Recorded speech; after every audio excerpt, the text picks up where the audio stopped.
जय जगन्नाथ। आपण मानकु आज गोटे अनुचिंताटिए कहबी। अनुचिंताटीर ना हला मो अनुभूति। एटा वास्तविक कथा। कथाटी होची बंधु आपण माने जो बंधु मानकु कॉल करती से माने कॉल रिसीव करती नहीं किंबा परवर्ती समय रे बैक कॉल मध्य देखिकी करती नहीं।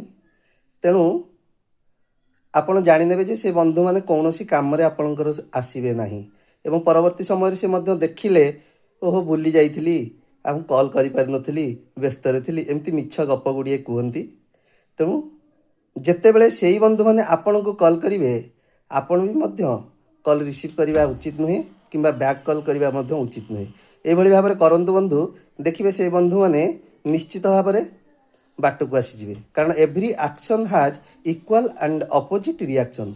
जदि आपण ये कंटिन्यू करेंगे निश्चित भाव में सक्सेस हेबे। यह मु निजे भुक्तभोगी। जय जगन्नाथ।